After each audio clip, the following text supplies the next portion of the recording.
शारदीय नवरात्रि का आज 9वां और अंतिम दिन है। इस दिन माँ दुर्गा के 9वें स्वरूप माँ सिद्धिदात्री की पूजा की जाती है। माँ के इस स्वरूप की पूजा करने से भक्तों को सिद्ध और मोक्ष की प्राप्ति होती है। माँ अपने भक्तों पर हमेशा कल्याण करती है। आइए जानते हैं माँ सिद्धिदात्री के बारे में। वीडियो शुरू करने से पहले चैनल पर पहली बार आए हैं तो सब्सक्राइब करना ना भूले। आइए विलंब ना करते हुए आरंभ करते हैं। भक्तजनों, जैसा कि आप सभी को पता है, शारदीय नवरात्रि का आज अंतिम दिन है और इस दिन माँ दुर्गा की 9वीं शक्ति सिद्धिदात्री देवी की पूरे विधि विधान के साथ पूजा अर्चना की जाएगी।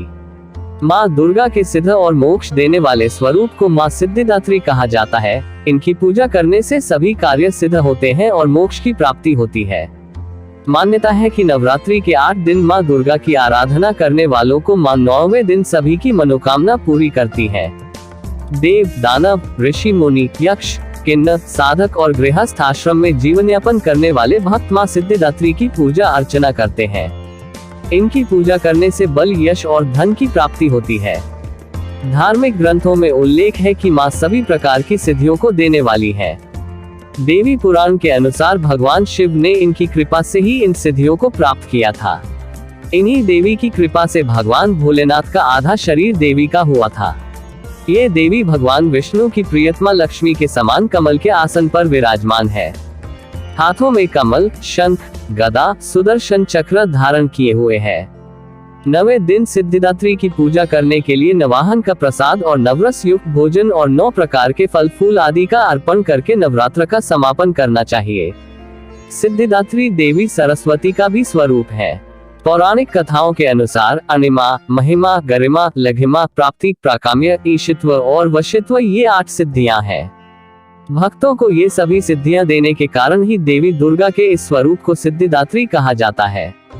माता से सिद्धियां प्राप्त करने के लिए देव, गंधर्व, ऋषि, असुर सभी इनकी पूजा करते हैं, क्योंकि सभी देवी देवताओं को माँ के इसी स्वरूप से ही सिद्धियों की प्राप्ति हुई है। जो भक्त नवरात्रि के 9 दिन व्रत रखते हैं, उनका व्रत 9 कन्याओं को 9 देवियों के रूप में पूजने के बाद ही पूर्ण माना जाता है। माँ की कृपा से सभी अटके कार्य पूरे हो जाते हैं और घर परिवार में सुख, शांति और समृद्धि बनी रहती है। माँ सिद्धिदात्री माँ लक्ष्मी की तरह कमल पर विराजमान रहती हैं और ये 4 भुजाओं से युक्त है। इनकी दाहिनी तरफ के नीचे वाले हाथ में कमल पुष्प और ऊपर वाले में शंख है। वहीं बाएं तरफ के नीचे वाले हाथ में गदा और ऊपर वाले हाथ में चक्र है। माँ दुर्गा इस रूप में लाल वस्त्र धारण करे हुए हैं। कन्या पूजन के लिए आ रही कन्याओं को माता का स्वरूप माना जाता है। कन्याएं जब घर आए तब परिवार समेत माता रानी के जयकारे लगाने चाहिए। फिर उनके पैर धोकर आसन पर स्थान दे। इसके बाद सभी कन्याओं को लाल चुनरी दे और फिर माँ भगवती को लगाया भोग कन्या पूजन के लिए कन्याओं को दे। भोग में पूरी, चना और हलवा आदि चीजें दी जाती हैं। कन्याओं के साथ एक बालक को भी भोजन के लिए बुलाएं। बालक की बटुक, भैरव और लंगूरा के रूप में पूजा की जाती है। भोजन कराने के बाद माथे पर रोली और अक्षत लगाएं और हाथ पर मौली बांधें।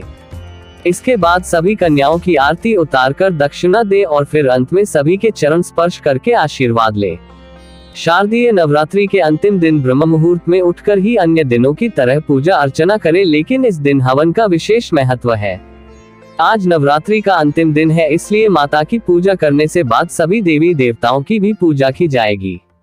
लकड़ी की चौकी पर लाल कपड़ा बिछाकर माँ की मूर्ति रखें और फिर पूजा सामग्री अर्पित करके हवन करें।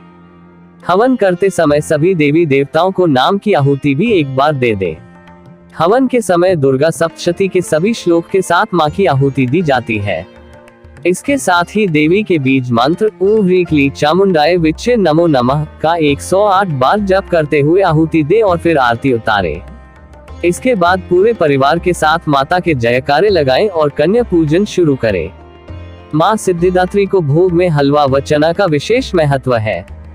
इसके साथ ही पूरी, खीर, नारियल और मौसमी फल भी अर्पित कर सकते हैं। वीडियो पसंद आई है तो चैनल को सब्सक्राइब करना ना भूले।